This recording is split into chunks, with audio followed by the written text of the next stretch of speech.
नमस्कार, आप देख रहे हैं इंडिया टीवी। आपके साथ मैं हूं मीनाक्षी जोशी। सुबह के 10 बज रहे हैं। वक्त हो गया दमदार 10 का। अजीत द्विवेदी जी, सज्जन कुमार जी हमारे साथ मौजूद हैं। बहुत स्वागत आप दोनों का। आज खबरों की शुरुआत कर रहे हैं पाकिस्तान से।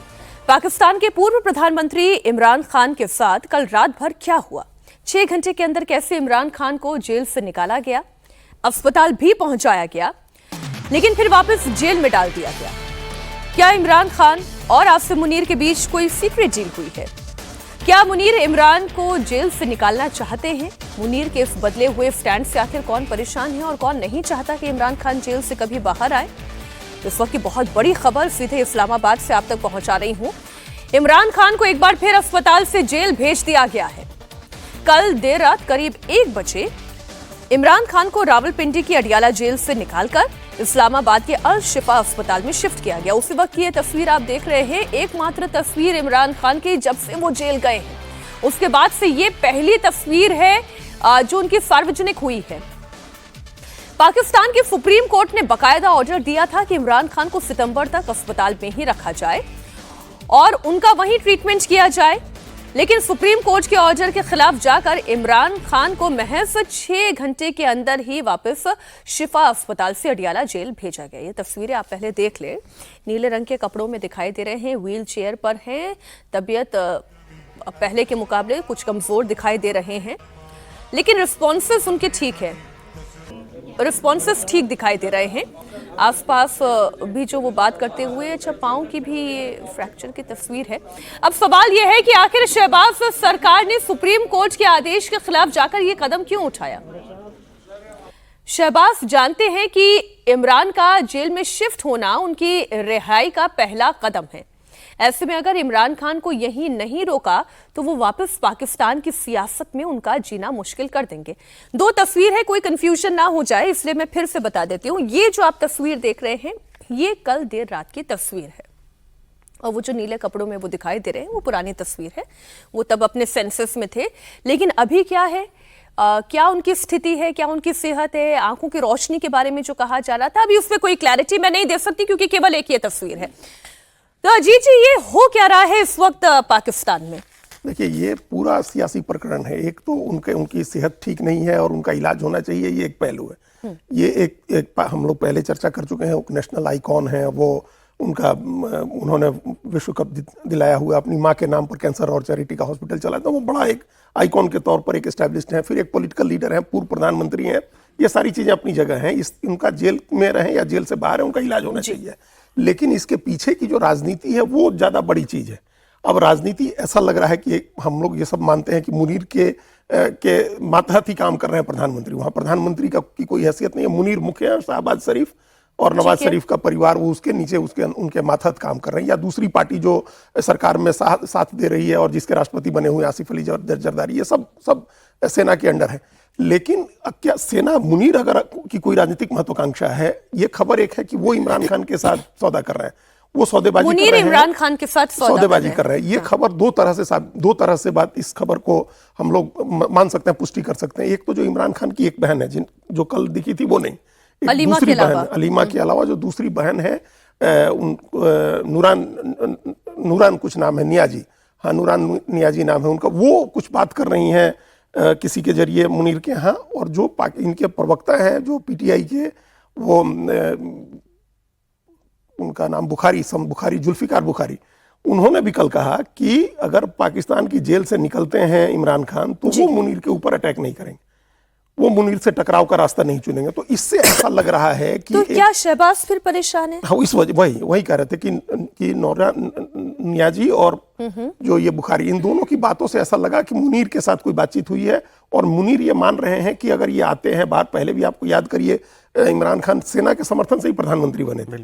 तो ये अगर होता है कि सेना उनके साथ कोई डील कर लेती है और वो आकर के अपनी राजनीतिक गतिविधियां चलाते हैं और सेना प्रमुख के नाते उनकी हैसियत बनी रहती है, तो ये एक पक्ष है। फिर तो शहबाज निपट जाएंगे, इस बात से परेशानी होगी कि वो निपट जाएंगे। और सिर्फ शहबाज नहीं निपटेंगे, उनके साथ साथ जो पाकिस्तान पीपुल्स पार्टी है, जो बिलावल भुट्टो की पार्टी है, जिनके पिता राष्ट्रपति हैं आसिफ अली जरदारी, तो हाँ, तो पीपीपी और वो अवामी लीग, दोनों पार्टियां जो मिलकर के सरकार चला रही हैं, दोनों को परेशानी हो सकती है इमरान खान के बाहर आने से। ये इमरान की गिरफ्तारी, फिर उनका जेल जाना, फिर जेल से बाहर आना और उसके बाद फिर वापस से जेल चले जाना, ये सब कुछ एक सियासी शतरंज की तरह है। इमरान खान और मुनीर के बीच सीक्रेट डील की खबर है। वो डिटेल अभी कुछ तो हिस्सा इसका हमने चर्चा में शामिल किया, लेकिन पहले ये रात की तस्वीर आप देखें। करीब 1 बजे जब इमरान खान को अडियाला जेल से निकालकर शिफा अस्पताल ले जाया जा रहा था, तो उस वक्त रावलपिंडी से लेकर इस्लामाबाद तक की सड़क का माहौल क्या था। सिक्योरिटी बहुत ज्यादा थी। कई सारी गाड़ियां जो हैं वो आप देख रहे हैं इस पूरे काफिले के पीछे चल रही हैं। इमरान खान को लंबे चौड़े गाड़ियों के काफिले में शिफा अस्पताल लाया गया था। ये तस्वीर आप देखें, ये एक पुलिस की गाड़ी दिखाई दे रही है, उसके पीछे एक और गाड़ी है। गाड़ी जो है रूट लेके ये आगे हैं। इमरान खान साहब का जो काफिला है इस टाइम आप देख सकते हैं, इमरान खान साहब को जो है काफिले की सूरत में जो है इस्लामाबाद अल-शिफा हॉस्पिटल मुंतकिल किया जा रहा है। नाजरीन, ये सूरत हाल है इस टाइम। इस्लामाबाद रावलपिंडी अडियाला जेल से इमरान खान साहब को अल-शिफा हॉस्पिटल शिफ्ट किया जा रहा है। ये काफिला जो है इमरान खान साहब का जा चुका है। कड़े सुरक्षा इंतजाम के बावजूद इमरान खान को देखने के लिए उनके समर्थकों का हुजूम उमड़ पड़ा था। लोग सड़कों पर फूलों की बारिश कर रहे थे।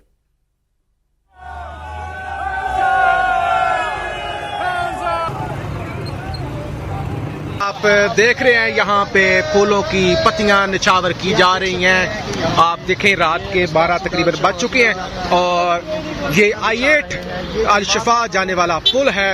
यहाँ पे ये आप बराह रास्त देख रहे हैं कि फूलों की पत्तियां जो है वो रोड पर निछावर की जा रही है। आप देख रहे हैं। अब किसी नेता की पॉपुलैरिटी क्या है वो इसी तस्वीर से आप अंदाजा लगाएं कि रात के 12 साढ़े 12 की तस्वीर और लोग सड़क पर खड़े हैं, फूलों की बारिश कर रहे हैं। अडियाला जेल शिफा अस्पताल की दूरी करीब 25 किलोमीटर की है। बाय रोड अगर जेल से अस्पताल पहुंचे तो आधे घंटे का समय लगता है। इमरान खान को लेकर रात करीब 1:30 बजे गाड़ियों का काफिला अल-शिफा अस्पताल पहुंचा था। इमरान के अस्पताल पहुंचने के साथ साथ बिल्डिंग की सभी लाइट्स बंद कर दी गई। अस्पताल स्टाफ के मोबाइल तक जमा करा लिए गए जिससे कि कोई तस्वीर बाहर न आने पाए। गेट के बाहर मौजूद मीडिया कर्मियों को भी वहां से हटा दिया गया। बहुत खुशी है, मतलब वो तो ऐसे चला गया। वो अंदर डेंटल से ना वो है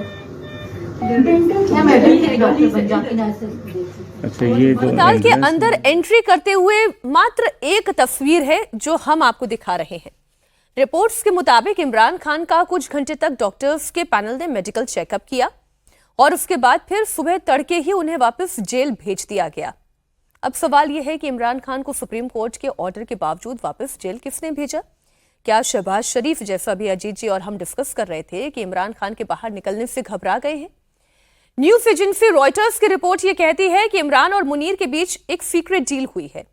इमरान के करीबी सहयोगी ने रॉयटर्स को यह बताया है कि अगर उन्हें रिहा किया जाता है तो वो सेना या सेना प्रमुख आसिम मुनीर से कोई टकराव नहीं करेंगे। इमरान की पार्टी पीटीआई के प्रवक्ता जुल्फिकार बुखारी ने भी इशारा किया कि उनकी पार्टी सेना के साथ सुलह करने को तैयार है और ये इस बात का इशारा है कि इमरान खान और आसिम मुनीर के बीच शायद कोई समझौता हो गया है। उधर पीपीपी के बिलावल भुट्टो के सुर भी बदल गए हैं। वो इमरान को अस्पताल में ट्रांसफर करने के फेवर में है। ऐसे में बचते हैं शहबाज शरीफ। शहबाज को यह पता है कि अगर इमरान खान जेल से निकले तो फिर उनका टाइम ओवर हो जाएगा। एग्जैक्टली कहानी ये है। तो दर्द शहबाज शरीफ का है और इमरान खान इसलिए फिर अस्पताल से वापस जेल पहुंच गए। देखिए, दर्द दोनों पार्टी का है। कारण यह है कि वहां पे दो चीजें हैं कि एक तो बिना सेना के समर्थन के आप सत्ता में सियासत में नहीं जम सकते हैं, लेकिन दूसरी तरफ क्या होता है कि आपको जनता का सेंटिमेंट भी देखना है। अभी क्या हो गई है कि दोनों पार्टी को, जो राष्ट्रपति और प्रधानमंत्री हैं, अलग अलग पार्टी, दोनों को पता है कि जो जनता है पाकिस्तान की आवाम जो है उसकी जो सेंटिमेंट है वो इमरान खान के साथ है। तो दोनों गुड बुक में, इसीलिए वो कह रहे हैं कि जो राष्ट्रपति हैं वो अस्पताल में ट्रांसफर किए जाने के हक में। तो कल जो भेजा गया, एक तो कंप्लायंस कर लिया गया टेक्निकलिटी में कि सुप्रीम कोर्ट ने कहा, वहां पे भेज दिए गए, चेकअप भी हो गया। अब डॉक्टर्स उस माहौल में, कोई पाकिस्तान जैसे डेमोक्रेसी में डॉक्टर कोई ऑटोनमस रिपोर्ट तो लिखेगा नहीं, उसने दे दिया कि he is fit to return. तो उसके बाद आप टेक्निकलिटी के नाते ले आए हैं। लेकिन सवाल यहां पे आ गए हैं कि तीनों आप देखें कि मुनीर हो, शहबाज शरीफ हो और जरदारी जो राष्ट्रपति हो, तीनों के हिसाब से उनकी समस्या है कि अभी जो पाकिस्तान में लेजिटिमेसी की क्राइसिस है, जो सेना और वहां की सत्ता दोनों एक है, वहां पे अलग अलग नहीं है। पूरे पाकिस्तान में उसका लेजिटिमेसी नहीं है। लाहौर तक में आपकी लेजिटिमेसी नहीं है। खैबर पख्तूनख्वा और पीओके की तो बात छोड़ दें, वैसी स्थिति में आप देखिएगा, अब हर कोई ये चाहेगा कि समाज में पाकिस्तान की जो आम है उसके नजर में अपने आप को इमरान खान से जोड़ के विलेन न बनाए और दूसरे को विलेन बनने से बच रही है। और जो राष्ट्रपति और प्रधानमंत्री का भी इक्वेशन अभी देखने वाला है, क्योंकि दोनों का पॉलिटिकल राइवलरी भी है कि आप चाहेंगे कि दूसरे को ज्यादा, तो इसमें सबसे ज्यादा फंस जो गए हैं वो शहबाज शरीफ फंस गए, क्योंकि इमरान खान या उनकी पार्टी को पता है कि बिना सेना के समर्थन के आप सत्ता में वहां पे नहीं टिक सकते हैं। तो वैसी स्थिति में अगर कोई डील होती है तो सबसे बड़ा जो उसमें कोलेटरल डैमेज होगा ये शहबाज शरीफ साहब का होगा, जो अभी ईरान और कॉन्फ्लिक्ट में सबसे आगे चल के अपनी कुछ दिखाने की कोशिश कर रहे हैं। बात पाकिस्तान की सियासत के बाद देश की सियासत की करेंगे। देश में वंदे मातरम पर सियासत जारी है। कांग्रेस पार्टी अब तक ये दलील दे रही थी कि वो सरकारी कार्यक्रमों में वंदे मातरम का सभी 6 स्टेंजा गाएगी, लेकिन जहां प्राइवेट प्रोग्राम होगा वहां पर केवल 2 पैरा गाए जाएंगे। लेकिन केरल में कांग्रेस की सरकार तो इससे और आगे निकल गई। संसद द्वारा कानून बनने के बावजूद केरलम विधानसभा में 6 में से केवल 2 ही छंद गाया गया। साथ ही स्वतंत्रता दिवस के मौके पर राष्ट्रीय गीत यानी वंदे मातरम की जगह सिर्फ राष्ट्रगान ही किया गया। इसे लेकर बीजेपी एग्रेसिव है। बीजेपी आज केरलम में प्रोटेस्ट कर रही है। केरलम के सभी जिला मुख्यालयों में बीजेपी आज वंदे मातरम का गायन करने वाली है। केरलम में कांग्रेस की सरकार में सबसे बड़ी सहयोगी कौन है? इंडियन यूनियन मुस्लिम लीग यानी IUML। 22 विधायक हैं इसके। IUML वंदे मातरम कानून का पहले भी विरोध कर चुकी है, आज भी विरोध कर रही है। IUML का कहना यह है कि वो केवल शुरुआती 2 छंद ही गाएगी, क्योंकि बाकी के 4 छंदों में हिंदू देवी देवता का जिक्र है। Amit Shah is now talking about some anti-national activity as if some anti-national activity was conducted in AICC headquarters. Why was that particular decision taken? It was taken because the full stanzas, if it is sung, there is some sort of a devotional thing, some sort of a prayer to some goddesses, which might hurt the religious sentiments of other religions. So this is to be sung as a national song. And you have got the freedom, you have given the freedom of religion to all people of all faith, which is a fundamental right. Now, if you are compelling people from other faith to recite this Vande Mataram, which is a devotional song, then that is going to violate their fundamental right of religion. बात तो अपनी पूरी समझाने की कोशिश कर रहे हैं। वहां का विधानसभा में इक्वेशन क्या है, और एक्चुअली तो वो UDF है, बिल्कुल है ना, और कांग्रेस पार्टी IUML को नाराज नहीं कर सकती। बिल्कुल। देखिए, कांग्रेस पार्टी सिर्फ IUML की नाराजगी का मामला नहीं है। आप मुस्लिम लीग को छोड़ करके भी कांग्रेस के पास बहुमत है, बिल्कुल, लेकिन राजनीति वहां वोट का मामला है ना, 28% वोट का मामला है। बिल्कुल। मुस्लिम लीग को आप नाराज करना, तो अभी तो क्या है कि 62 सीटें 63 सीटें अपने कांग्रेस के पास है। उसके अलावा केरल कांग्रेस जो है उसके पास 7 सीटें हैं, और उसके अलावा RSP की भी सीटें हैं, 3 निर्दलीय, सबका समर्थन है। सरकार 75-75 सीटें फिर भी हो जाएंगी इनको छोड़ करके। 70-71 का बहुमत है मुस्लिम लीग को छोड़ करके भी। मुस्लिम लीग के दबाव में रहने का मतलब मुस्लिम लीग को खुश करना नहीं है, मुस्लिम आवाम को खुश करना है। वहां का जो 28% मुस्लिम आबादी है वो न नाराज हो जाए, उसको न लगे कि कांग्रेस हिंदुओं को खुश करने की कोशिश कर रही है। देखिए, इस चक्कर में नुकसान हुआ था CPM को। जो LDF हारी है उसमें जो आउटरीच था मुख्यमंत्री विजयन का हिंदू वोटों की तरफ, उसकी वजह से मुस्लिम और क्रिश्चियन दोनों ने उनको छोड़ा करके, वो उनको आउटरीच करने की कोशिश कर रहे थे। नतेशन के साथ भी दोस्ती दिखा रहे थे, वो जो सब नायर जो संघ है उसके साथ भी और एजवा के साथ भी सब कर रहे थे। तो उसकी नाराजगी में कांग्रेस वो जोखिम नहीं ले सकती है। तभी आप देखिए कांग्रेस ने कितना एकदम ब्लंट तरीके से, कांग्रेस पार्टी ने 15 अगस्त के कार्यक्रम में राष्ट्रगीत गाया ही नहीं, हटा ही दिया कि 2 स्टेंजा 6 स्टेंजा क्या सिर्फ राष्ट्रगान होगा, जबकि ये कंपलसरी कर दिया गया कि राजकीय समारोह में आपको गाना है और आपको राष्ट्रगान के पहले गाना है। तो ये इसका बाकायदा प्रोटोकॉल है, उसकी प्रक्रिया चरणबद्ध तरीके से वो बनी हुई है प्रक्रिया। एकदम उसने खारिज कर दिया कि हम नहीं गाएंगे, विधानसभा में 2 अंतरे गाए जाएंगे। देखिए, इतनी सुविधा है, इतना फ्लेक्सिबल है, उसके बावजूद भी ये कानून, इसमें जरूरी नहीं है कि आप गाइए या आपको याद हो, आप खड़े भी यदि हो जा रहे हैं, उसको सम्मान भी दे रहे हैं, उतना भर काफी है। किसी से ये उम्मीद नहीं की जा रही है कि आप 2 स्टेंजा या 6 स्टेंजा सब याद हो आपको और आप उसको गाइए भी। आप चुपचाप खड़े रहिए, जब दूसरे लोग जिसको याद है वो गा रहे हैं, आप अगर नहीं गाना है तो आप मत गाइए, आप चुपचाप खड़े होकर के सिर्फ सम्मान दीजिए, उसको राष्ट्रगीत का दर्जा दिया गया है। तो ये वो भी नहीं मुस्लिम लीग को करना है, और वो कांग्रेस उसके पीछे इसलिए चलेगी क्योंकि 28% वहां का केरल का मुस्लिम वोट है जिसको आप नाराज नहीं कर सकते हैं। बाकी आप देखिए जहां कांग्रेस की 3 और राज्यों में सरकारें हैं वहां 6 स्टेंजा गाए गए, और कांग्रेस के समर्थन की जो सरकार है झारखंड में वहां भी 6 स्टेंजा गाए गए। तो सरकारी कार्यक्रमों में, राजकीय समारोहों में ये बजेगा।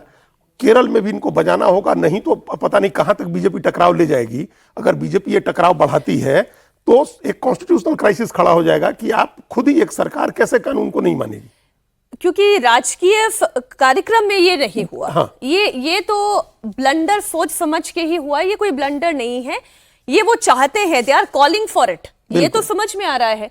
कांग्रेस और आईयूएमएल के नेता आज दावा ये कर रहे हैं कि मुसलमानों को वंदे मातरम के आखिरी 4 स्टेंजास पर ऐतराज है। आजादी से पहले भी मुस्लिम नेताओं ने इसका विरोध किया था, इसलिए 1937 के अधिवेशन में वंदे मातरम के केवल 2 पैरा गाने का फैसला हुआ था, और ये कांग्रेस के अधिवेशन में हमने कई बार आपको चर्चा करके बताया भी है। लेकिन कुछ इंटरेस्टिंग फैक्ट है जो आज दर्शकों को जानना चाहिए।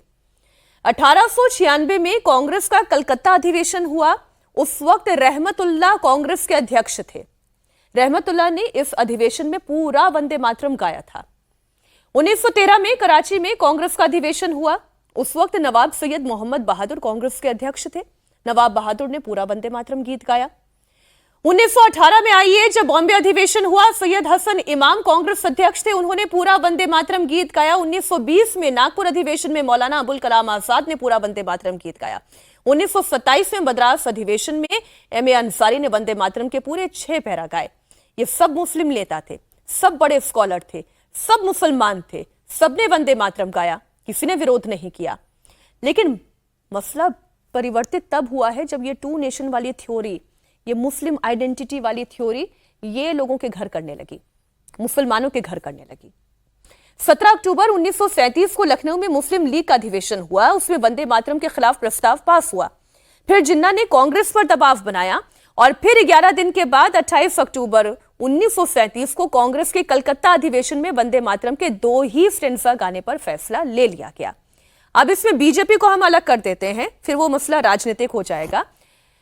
ये जो कांग्रेस पार्टी कर रही है, जो आईयूएमएल कर रही है, जो केरल में हो रहा है, ये अप्रोच बहुत कट्टर दिखाई दे रही है। मैं इस अप्रोच पे जाना चाह रही हूं। देखिए, एक तो ये हिपोक्रेसी है कि 2 पैरा और 6 पैरा की बात। पहले तो आप तमाम जो मुस्लिम नेता थे, देवबंद से लेके आईयूएमएल की, इनकी इवन ओवैसी साहब की स्टेटेड पोजीशन थे कि हम वंदे मातरम गाएंगे ही नहीं। उस समय ये 6 स्टेंजा वाला रूल नहीं था, तो इनका विरोध पूरे वंदे मातरम को था। इनका लॉजिक क्या है कि हमारा रिलीजन जो है वो इस तरह का पाबंदी हमारे ऊपर लगाता है कि हम किसी भी को, लैंड को एक मां मान के हम उसकी पूजा नहीं कर सकते। तो पहली बात तो ये है कि आपका रिलीजियस आइडेंटिटी कॉन्स्टिट्यूशनल आइडेंटिटी के ऊपर नहीं है, और जब कॉन्स्टिट्यूशन की ये लोग दुहाई देते हैं तो वो रखना।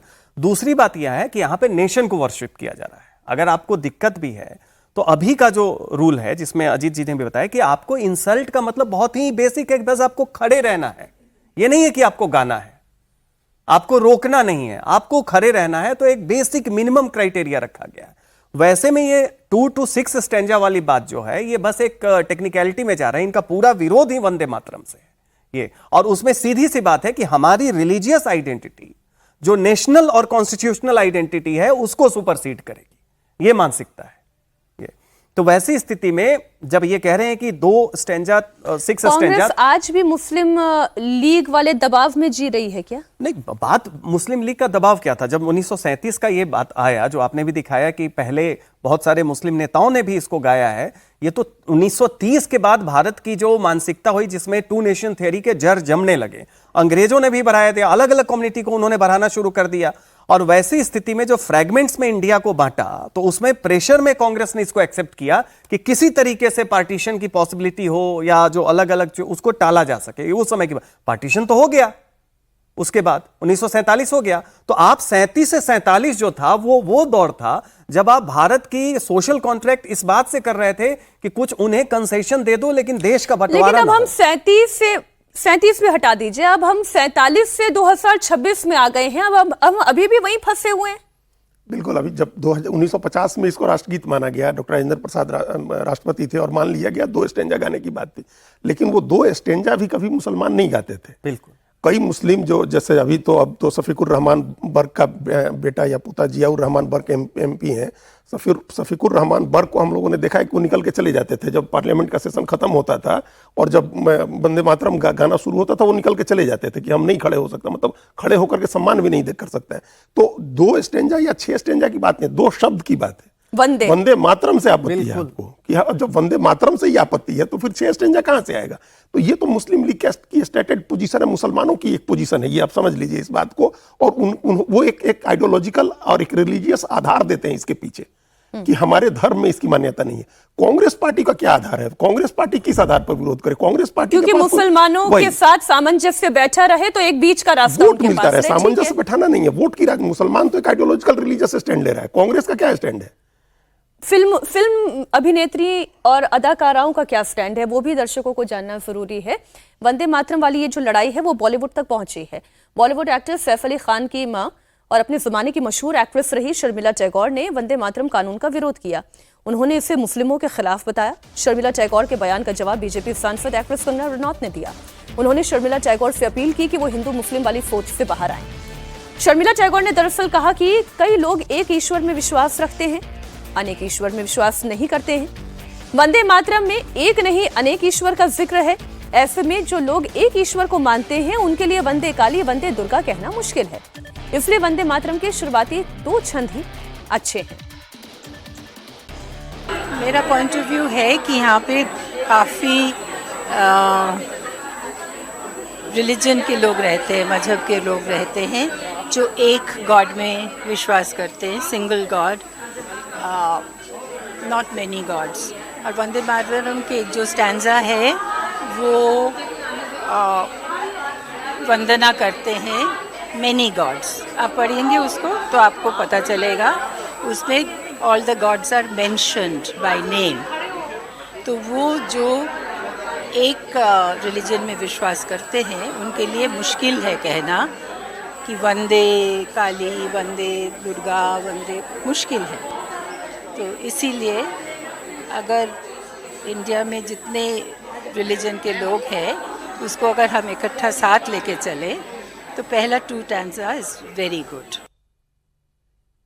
शर्मिला टैगोर के बयान के जवाब में कंगना रनौत ने सोशल मीडिया पर एक पोस्ट लिखा, कृपया हिंदू मुसलमान वाली सोच से बाहर आएं। भले ही हम एक ही ईश्वर को मानते हों, डॉक्टर भी उस ताकत को शक्ति ही कहते हैं। आइए एक दूसरे को अपना समझकर गले लगाएं। कंगना ने यह भी लिखा कि वंदे मातरम आजादी की लड़ाई की भावना है। बंकिम चंद्र जी देश को अपने भीतर की शक्ति को जगाने के लिए प्रेरित कर रहे हैं। आप कला की इतनी महान रचना को महज एक धार्मिक रीति रिवाज कैसे कह सकती हैं? स्वामी विवेकानंद ने मशहूर बात कही थी कि उन्हें ऐसा युवा चाहिए जिनके शरीर लोहे और हड्डियों का ढांचा स्टील का हो, जिनकी नसों में बिजली जैसी ताकत दौड़ती हो। इसका मतलब खैर ये तो नहीं है कि वो कोई रोबोट बनाने की बात कर रहे थे बहुत शक्तिशाली, वो आत्मिक शक्ति की बात कर रहे थे। उसी शक्ति की बात बंकिम चंद्र कर रहे हैं। लेकिन वो जो मुसलमानों का एक की धारा है जो कहती है कि मैं शक्ति की आराधना क्यों करूं, मैं विद्यादायिनी सरस्वती की आराधना क्यों करूं, मैं वंदे मातरम क्यों कहूं, ये बॉलीवुड क्यों एंटर कर रहा है अब इसमें? सीधी सी बात है, कौन कह रहा है आपको कहने के लिए? खड़े हो जाइए। इंसल्ट नहीं करने का जो रूल है वो सीधा कर, खड़े हो जाइए चुपचाप। उसमें क्या आपत्ति है? आपको कोई गाने के लिए तो बोल नहीं रहा है, तो आपके पास रास्ता है बचने का। मतलब मंशा ये नहीं है कि उसमें 2 स्टेंजा 3 मंशा वहां पे सीधी ये है कि कोई भी ऐसा नेशनल सॉन्ग जो उनके रिलीजियस आइडेंटिटी के ऊपर है उसको वो नहीं, मतलब रिलीजियस आइडेंटिटी उनकी कॉन्स्टिट्यूशनल आइडेंटिटी के ऊपर है, सुप्रीम है। तो ये बात वो ये नहीं कह रही है। वो कुछ कम्युनिटीज हैं, आप कहिए ना वो कि मुस्लिम्स है, क्रिश्चियंस ग्रुप के थ्रू तो हमने नहीं देखा है, ना जैन ना पारसी कोई कह रहा है, कहीं से नहीं देखा है। और सवाल है कि ये कोई अभी कंट्रोवर्सी हुई नहीं है, ये तो केवल जब वंदे मातरम था, जो अजीत जी बोले कि वंदे मातरम से दिक्कत है, ये तो एक बहाना है कि तीसरा stanza 2 stanzas are very good. तो उसके पहले इन्होंने ओवैसी साहब को और देवबंद को क्यों नहीं हिदायत दी थी कि बहुत अच्छा आप लोगों को मानना चाहिए? इनकी तो अपील भी थोड़ी सुनी जाती, उस समय चुप रही। तो सवाल सीधा यहां है कि कोई आपको गाने के लिए बाध्य नहीं कर रहा है, इंसल्ट आपको नहीं करना है, बेहतर है अगर वहां पे चल रहा है तो आप चुपचाप खड़े हो जाइए, पैसिवली होता है। अब ये जो देश के संसद से कानून है, इसका तभी कुछ हो सकता है जब पार्लियामेंट ही दोबारा इस पे कुछ विचार करे।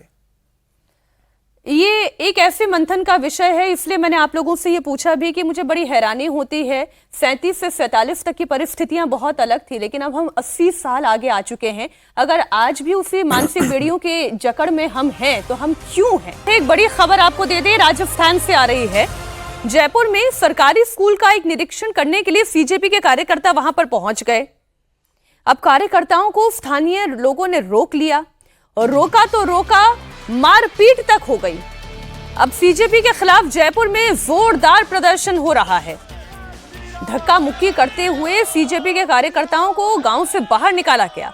स्थानीय लोगों ने सीजेपी मुर्दाबाद के नारे लगाए, अभिजीत दीप के मुर्दाबाद के नारे लगे। ग्रामीणों का कहना है कि जो लोग श्री राम का अपमान करते हैं उनकी जरूरत नहीं है।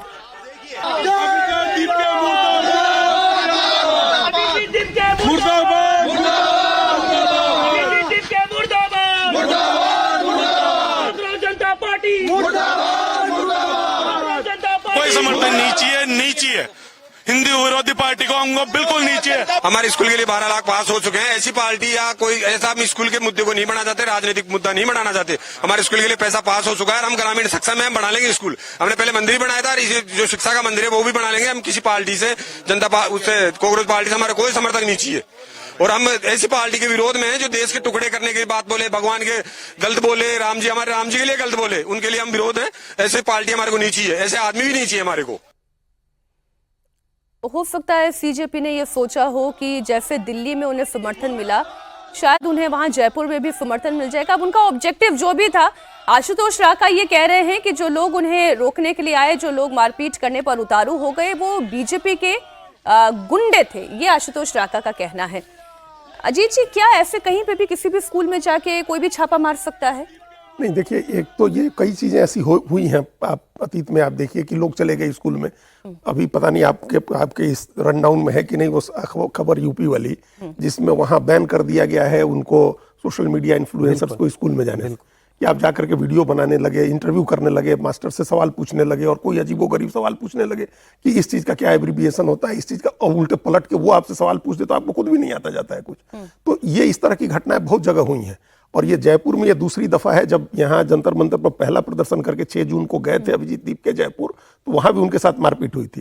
तो एक लगता है जयपुर में कुछ अलग तरीके से चार्ज लोग हैं, लेकिन आप ऐसे नहीं कर सकते हैं कि अचानक स्कूल में चले गए। किसी स्कूल से कोई शिकायत अगर मिलती है, जैसे महाराष्ट्र में एक शिकायत मिली कि टाइपिस्ट वाली परीक्षा में गड़बड़ी हुई है, तो अभिजीत दीप के वहां गए, लोगों ने उनका समर्थन किया। अगर कहीं से कोई शिकायत मिलती है, उस शिकायत के में आप जाते हैं वहां छात्रों का साथ देने। जैसे कई जगह हम लोगों ने देखा कि छात्र सड़क पर उतर रहे हैं कि टॉयलेट नहीं है, तो केमिस्ट्री के शिक्षक नहीं है, फिजिक्स के शिक्षक नहीं है, ऐसी कहीं स्थिति होती है, आप जाते हैं तो समर्थन मिलेगा। लेकिन आप अचानक सिर्फ अपनी राजनीति चमकाने के लिए आपने एक मुहिम शुरू कर दी कि चलो दिल्ली में लड़ना आसान है, लेकिन बाकी राज्यों में जाकर वैसी ही मुहिम चलाना मुश्किल है। हाँ, नहीं, मुहिम कोई इशू हो तो मुहिम खड़ी कर सकते हैं। स्कूल बदलो, ठीक है, स्कूलों को बदलना चाहिए, लेकिन आप बिना किसी आधार के आप नहीं स्कूल बदलो का काम जाकर के अभियान शुरू कर सकते हैं। लोगों की शिकायतें हैं तो आप जाकर के उसमें जुड़ सकते हैं उन शिकायतों के साथ। ये देखिए, जो आमने सामने की हाथापाई और खींचतान की तस्वीर थी, वो ये तस्वीर है।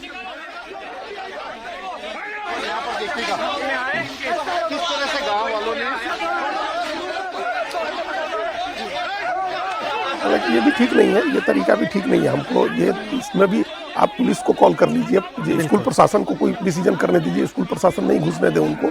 अब ये मारपीट करना, इस तरह से कानून हर आदमी हाथ में लेने लगे और विजिलेंटे जस्टिस जिसकी हम लोग बात करते हैं, तो वो समाज के लिए अच्छा थोड़े होगा। लेकिन क्या है कि कई बार टिट फॉर टैट जैसी चीजें होने लगती है।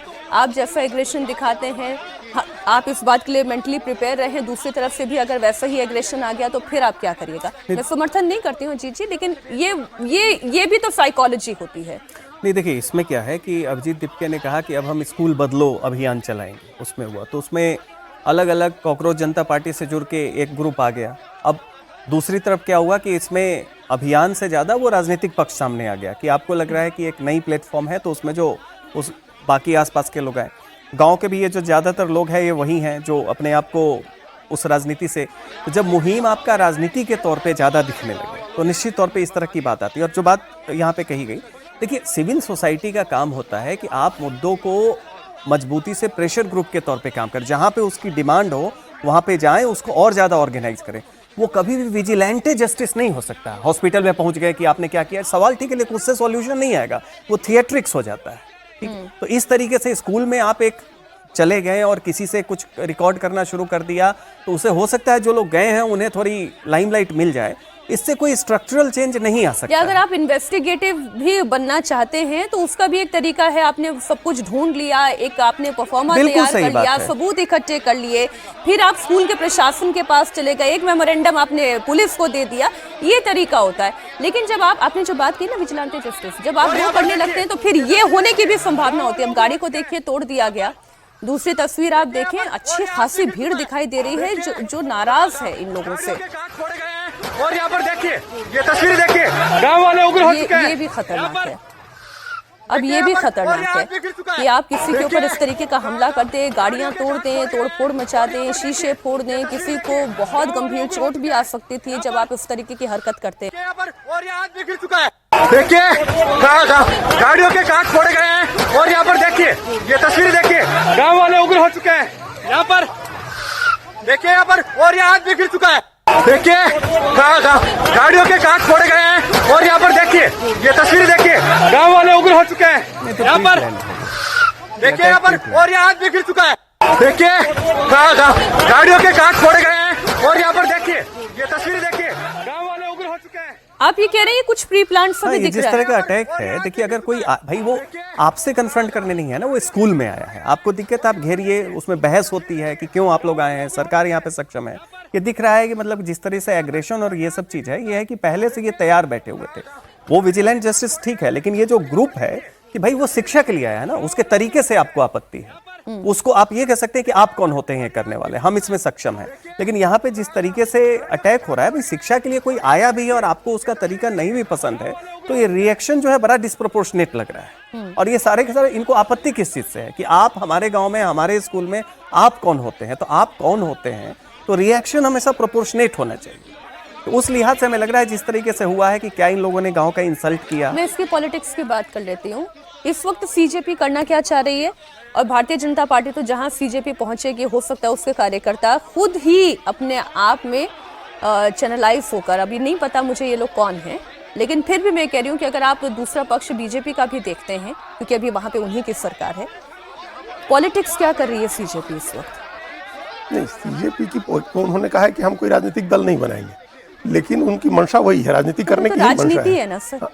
नहीं, राजनीति करने की ही मंशा होगी उन लोगों की। अभी तो कह तो यही रहे कि हम राजनीतिक दल नहीं बनाएंगे और हम दबाव समूह की तरह काम करेंगे, लेकिन राजनीति करने की उनकी मंशा होगी। और उन्होंने, लेकिन अभी जो उनकी जो प्लानिंग है वो स्कूल बदलो वाली है।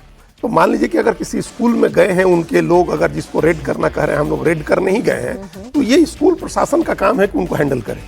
देखिए, अगर सभी स्कूलों के में बाउंड्री वॉल होती है, जनरली जो स्कूल होते हैं जिनमें ये लोग रेड कर रहे हैं, ये तो सड़क पर चल रहे, किसी स्कूल में गए नहीं होंगे, तो स्कूल वाले अपना गेट बंद कर लें, सवाल पूछें, इनको जरूरत हो तो पुलिस को बुला लें, स्थानीय जो वहाँ के जनप्रतिनिधि हैं उनको बुला लें। अब कोई आदमी अगर स्कूल बदलो अभियान के तहत स्कूलों की हालत देखने आया है या स्कूलों की हालत बताना चाह रहा है, उसको इस तरह से पीट करके और भगा दिया जाएगा।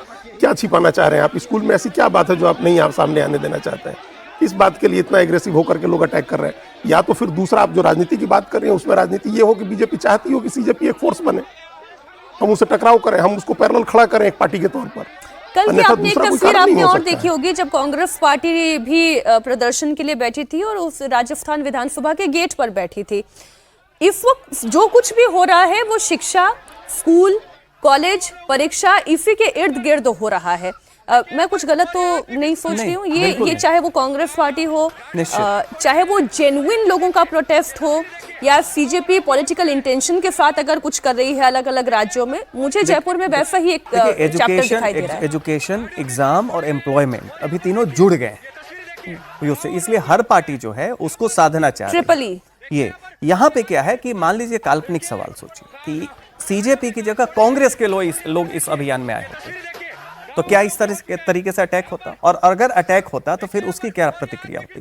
तो यहाँ पे ये भी देखना है कि सीजेपी की मंशा जो भी हो, महत्वाकांक्षा जो भी हो, और वो तरीका गलत है। आप विजिलेंटी जस्टिस नहीं कर सकते कि आप कहीं घुस के राजस्थान में सीजेपी को भी मेहनत करनी होगी ये काम करने से पहले। मैं इसलिए ये पूछी, महाराष्ट्र में शिकायत थी, वो वहां पे पहुंचे, दीप के महाराष्ट्र के ही हैं, तो एक अपना लैंग्वेज, अपनी आइडेंटिटी, उसका फायदा मिल जाता है। अभी राजस्थान में देखिए, वो ग्राउंड नहीं है उनके और लिए। बिना संगठन के कोई भी ऐसी मुहिम नहीं करनी चाहिए। देखिए, आपने जंतर मंतर पे प्रोटेस्ट किया, उसके लिए एक समाज में सेंटिमेंट था, आपने उसको चैनलाइज कर दिया। नहीं, उसमें भी सोनम वांगचुक बैठे हैं तब वो चैनलाइज हुआ, इससे पहले वो भी चैनलाइज नहीं था। कन्वर्सेशंस लोगों में चल रहे थे, बच्चों में, युवाओं में थी इस चिंता की बात, उसको आपने किया। लेकिन यहाँ पे स्कूल बदलो जो है, ये आपने क्रिएट किया है। कहीं पे लोगों ने आके नहीं कहा कि भाई बच्चों का समूह जेन अल्फा या किसी ने कि हमारे स्कूल को बदलिए सर। आप उसको अब सोच रहे हैं कि हमारी रिलेवेंस सार्थकता क्या हो जंतर मंतर के बाद।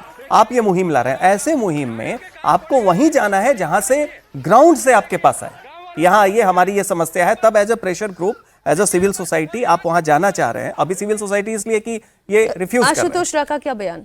एक पुलिसकर्मी उस समय वहां मौजूद नहीं था।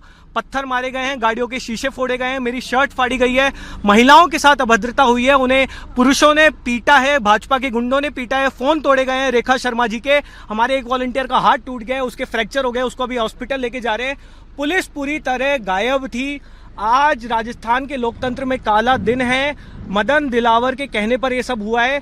48 घंटे का समय दे रहे हैं, या तो इन गुंडों को आप अरेस्ट कीजिए और ऑर्डर विड्रॉ कीजिए, वरना अभी आंदोलन स्कूलों से बढ़कर मदन दिलावर के इस्तीफे पर जाएगा। Thank you. क्या कहीं पे जा रहे हो क्या? मदन दिलावर के इस्तीफे तक बात जाएगी। आशुतोष राका की ये गाड़ी है, गाड़ी का शीशा टूटा हुआ है। आशुतोष राका ने ये कहा कि मदन दिलावर भारतीय जनता पार्टी का नेता, उसके गुंडे, उन्होंने उनके ऊपर अटैक किया और पुलिस वहां पर नहीं थी। हाँ, वो शिक्षा मंत्री हैं संभवतः मदन दिलावर राजस्थान के अभी। तो ये शिक्षा को लेकर के राजस्थान में जो एक मुहिम जो कॉकरोच जनता पार्टी शुरू कर रही है। सर, आम आदमी पार्टी का पहले ये बताइए, कॉकरोच जनता पार्टी नहीं, आम आदमी पार्टी का राजस्थान में कितना दखल है? उनके पॉलिटिकल आम आदमी पार्टी का तो बहुत दखल नहीं है। एक समय तो था कि जब इन लोगों ने कुमार विश्वास को वहाँ भेजा था प्रभारी बना करके, और बाद में विनय मिश्रा भी गए यहाँ से, तो भेजा, लेकिन वहाँ कुछ हो नहीं सका। आम आदमी पार्टी भी वहाँ राजस्थान में कोई इम्पैक्ट नहीं कर सकी। अब वहाँ कोई स्पेस, वहाँ भी एक पॉलिटिकल फिनोमेना के तौर पर आप देखिएगा तो बीजेपी कांग्रेस के अलावा हमेशा राजस्थान की पॉलिटिक्स में एक स्पेस रहता है। एक समय बहुजन समाज पार्टी के कई विधायक जीते थे, 6 विधायक वहां से जीते थे, इंडिपेंडेंट जीते हैं, और वहाँ 20% के करीब वोट जो है अन्य को वहां भी जाता है, बिहार की तरह। तो एक स्पेस है वहाँ सीजेपी उस स्पेस को अगर लेना चाहती है। हनुमान बेनीवाल और कई दूसरे लोग वहाँ प्लेयर्स आए। एक बार जमींदारा पार्टी बन गई थी, उनके भी 1-2 लोग जीत गए थे कई सीटों पर। मतलब तीसरे खेमे के लिए जगह है वहाँ। तो या तो सीजेपी वो जगह लेना चाहती है, और बीजेपी इस तरह से उसके ऊपर अटैक करके उसको मेन स्ट्रीम में ले आना चाह रही है कि वो भी आ जाए एक फोर्स के तौर पर, क्योंकि वैसे फोर्स आने पर बीजेपी के का विरोधी वोट कांग्रेस के बदले कांग्रेस में जाए, तो किसी तीसरे मोर्चे को चला जाए। तो हम अब ये देख रहे हैं कि आप लगातार इनको इतना महत्व क्यों बीजेपी दे रही है। बीजेपी इतना महत्व दे रही है, इसका मतलब इसके पीछे भी कोई ना कोई पॉलिटिक्स है। नहीं तो आप आने जाने देते कि भाई ठीक है, आए गए अपना चले गए। अब तो ज्यादा फोकस बन गया ना, अब तो स्कूल पर भी ज्यादा फोकस बन गया। अब ऐसा नहीं है कि उस वहां इनको इनके समर्थन में लोग नहीं आएंगे। कांग्रेस पर्दे के पीछे से समर्थन करेगी, गांव के लोग हो सकता है सचमुच स्कूल की स्थिति खराब हो तो वो भी सामने आए। एक तो बड़ा इशू बन गया। मैं तो ये कह रही हूँ कि always see the greener side. Greener side मुझे ये दिखाई देता है कि शायद इसी बहाने स्कूल की स्थिति सुधर जाए। बिल्कुल बिल्कुल, तो वही कह रहे हैं कि मैं इसका ग्रीनर साइड ये देख रही हूँ, लेकिन इसका पॉलिटिकल साइड ये है कि क्या भारतीय जनता पार्टी उस तीसरे स्पेस में आम आदमी पार्टी के लिए स्पेस क्रिएट कर रही है, और वो स्पेस सीजेपी मदद कर रही है? ये एक हाइपोथेटिकल क्वेश्चन है, लेकिन ये भी हो सकता है। सचिन जी, नहीं, देखिए अभी क्या है कि आम आदमी पार्टी में ये देखिए, जो अरविंद केजरीवाल का जो एक मैग्नेटिक पुल था पहले, वो दिल्ली में सियासत रहने के साथ ज्यादा होता। कहीं भी आप देखिए कोई क्षेत्रीय पार्टी जाती थी दूसरे राज्य में, तो आप मानते थे बंगाल से हैं, बिहार से हैं, तमिलनाडु से, लेकिन आप दिल्ली में रूल कर रहे हैं। ये बहुत बड़ी हमने देखा फील्ड में लोगों का था कि कैसे, आपको पता है गुजरात में हमने 2022 में देखा, क्यों जाएंगे, तो नहीं साहब, वो ले गए थे हमारे लोगों को, वहां के स्कूल को दिखाया, हॉस्पिटल को दिखाया, दिल्ली में दिखाया। दिल्ली एक बार लूज करने के बाद आम आदमी पार्टी के लिए फिर से उस तरह का आकर्षण अपने लिए, क्योंकि वोटर एक चीज जरूर देखता है, पर सीजेपी के पास तो आकर्षण है। सीजेपी अभी भी मुद्दा आधारित है, शिक्षा आधारित है। एक मुद्दे से किसी दूसरी पार्टी को जो वो खुद नहीं है वो बदले, खुद सीजेपी पार्टी बन जाए तो इसकी, देखिए मूवमेंट से पार्टी बनने का दौर जो है वो बहुत कम होता है। आम आदमी पार्टी इसलिए सफल हो गई क्योंकि उस समय दिल्ली में उस तरह का मिडिल क्लास सेंट्रिक सपोर्ट था, कांग्रेस के खिलाफ तलखी थी, और बीजेपी की इंटरनल लीडरशिप क्राइसिस दिल्ली को लेकर थी। जेटली साहब ने कह दिया था कि अब हमारा कोई इंटरेस्ट नहीं है दिल्ली की पॉलिटिक्स में, वो नेशनल में रहना चाहते हैं। आपने आनंद फानंद में उस समय विजेंद्र गुप्ता और नाम भूल रहे हैं बाकी लोगों को, हर्षवर्धन जी को आगे लिया, वो लोग पुराने हो चुके थे, खुराना साहब के पास कुछ था नहीं। वैसी स्थिति में ये चीज आप चाहेंगे कि बाकी जगह तो लोग ये भी देखेगा कि क्या आप, जैसे प्रशांत किशोर का देखिए, अभी वो जीते हैं जब माहौल बना, नहीं तो लोग उनकी तारीफ खूब कर रहे थे, लेकिन लोग क्या देखता है कि क्या आप जीत पाएंगे, विनेबिलिटी है या नहीं परसेप्शन है? में आपकी विनेबिलिटी है। वो चीज आम आदमी पार्टी की दिल्ली में सत्ता लूज करने के बाद घटी है, तो मुश्किल होगा। देखते हैं राजस्थान में भी अभी तो चुनाव दूर है, पर ये जो चैप्टर नया ओपन हुआ है वहां पे सीजेपी के पहुंचने के बाद वो और क्या क्या रंग दिखाता है। लेकिन एक रंग जो झारखंड में ऑलरेडी हम छात्रों के आंदोलन के बाद देख चुके हैं, उसमें अब एक नई मुसीबत हेमंत सोरेन के सामने है। झारखंड में नौकरी चोरी के मामले में सोरेन सरकार को झटका लगा है। हाईकोर्ट ने सोरेन सरकार की परीक्षाओं को रद्द करने वाले फैसले पर अंतरिम रोक लगा दी है। उधर ये मामला सुप्रीम कोर्ट गया। सुप्रीम कोर्ट में दायर याचिका के मामले में सीबीआई जांच की बात कही गई। साथ ही याचिका में कहा गया कि मूल और अभ्यर्थियों के पास मौजूद ओएमआर शीट की carbon copy, CCTV footage, server audit log जैसे सभी फिजिकल और डिजिटल सबूतों को तुरंत सुरक्षित किया जाए ताकि किसी तरीके की कोई छेड़छाड़ रोकी जा सके। इससे पहले गुरुवार को रांची हाईकोर्ट ने सोरेन सरकार के उस फैसले पर रोक लगा दी जिसमें 11वीं से 13वीं तक की जेपीएससी परीक्षा को रद्द कर दिया गया था। कोर्ट ने इस मामले में सरकार से 15 दिन में जवाब मांगा। वहीं हाईकोर्ट से रोक लगने के बाद 1 महीने से आंदोलन कर रहे छात्रों का कहना है कि सरकार ने उनके साथ धोखा किया। छात्र इसका जवाब देंगे।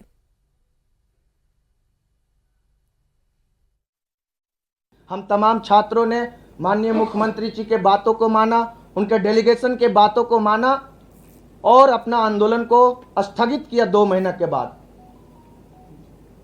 ये सोच के कि सरकार का मंशा छात्रों के साथ है।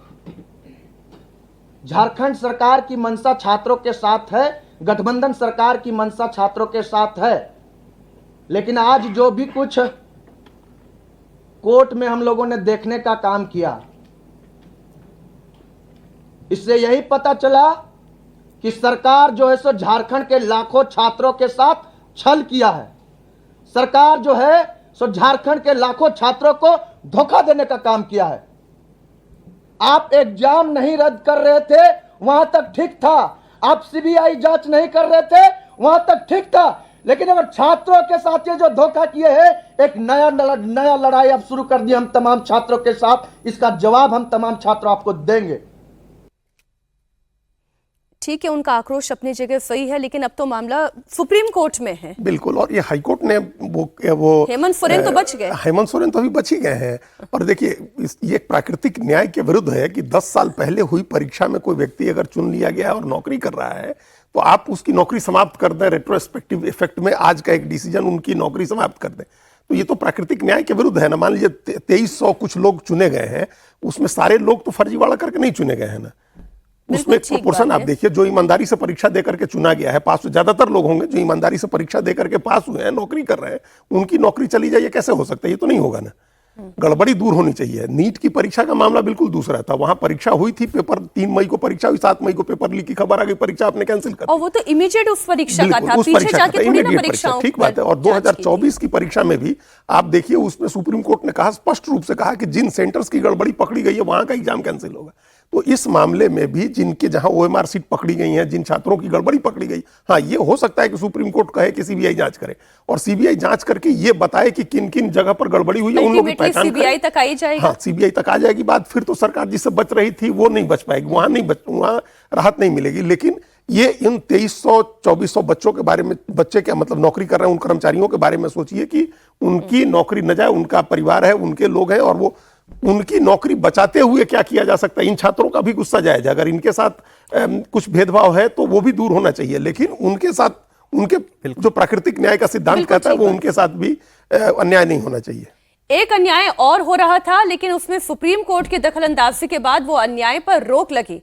लेकिन क्या इस वक्त केंद्र की सरकार उस पर परमानेंट रोक लगाने की तैयारी में है? बड़ी खबर आपको दे दूं, यूजीसी नियम पर केंद्र सरकार ने बड़ा बयान दिया है। केंद्र सरकार ने सुप्रीम कोर्ट में कहा है कि यूजीसी इक्विटी रेगुलेशंस 2026 पर विचार किया जा रहा है। इसके बाद सुप्रीम कोर्ट ने यूजीसी को 4 हफ्ते के भीतर जवाब दाखिल करने के लिए कहा है। आपको बता दें कि यूजीसी के नए नियम पर देश में खूब बवाल मचा था। दमदार 10 में हमने खूब इस पर भी चर्चा की थी। मामला सुप्रीम कोर्ट में पहुंचा, जिस पर सुप्रीम कोर्ट ने रोक लगाकर रख दी। और उस पे जो सॉलिसिटर जनरल का कहना है वो इंपॉर्टेंट है कि हम इस पर विचार कर रहे हैं। विचार क्यों हो रहा है सज्जन जी? विचार क्या इसलिए हो रहा है क्योंकि चाहे आप ब्राह्मण कहें, कायस्थ कहें, जितनी भी आप अपर कास्ट को, मैं अपर कास्ट शब्द से बचना चाहती हूँ, लेकिन जो भी ये कैटेगरी जनरल कास्ट कैटेगरी जो है, क्या भारतीय जनता पार्टी ये समझ गई कि इसके अंदर अलग अलग राज्यों में बहुत बड़ी नाराजगी है यूजीसी की इन रेगुलेशंस को लेकर? बिल्कुल, आप देखिए ये इससे विकृत कानून हो ही नहीं सकता है, क्योंकि ये जो अंग्रेजों के समय में कुछ कम्युनिटीज को क्रिमिनल कास्ट या क्रिमिनल ट्राइब कह के नोटिफाई किया जाता था, नोटिफाइड कास्ट एंड ट्राइब। उनको सरकारी नौकरी नहीं मिलेगी, उनके लिए आपको कोई वारंट नहीं चाहिए अरेस्ट करने के लिए, सजा हो जाए तो बेल नहीं मिलेगी, तमाम। इसमें क्या किया गया है कि आपने विक्टिम एंड ऑपरेशर उसकी कास्ट आइडेंटिटी से तय किया है कि अगर आप इस कैटेगरी में, कास्ट भी नहीं, ओबीसी में है, एससी में है, एसटी में है, तो आप विक्टिम हैं, और अगर आप जनरल कैटेगरी में हैं तो आप प्रताड़ित करने वाले हैं। ये वही क्रिमिनल कास्ट और criminal notified tribe and caste जो अंग्रेजों की नीति थी उसको लाया गया। तो इससे विकृत मानसिकता जिसने भी बनाया वो विकृत मानसिकता से ग्रसित है कि आप कैटेगरी के आधार पे कौन ऑपरेशर है और कने।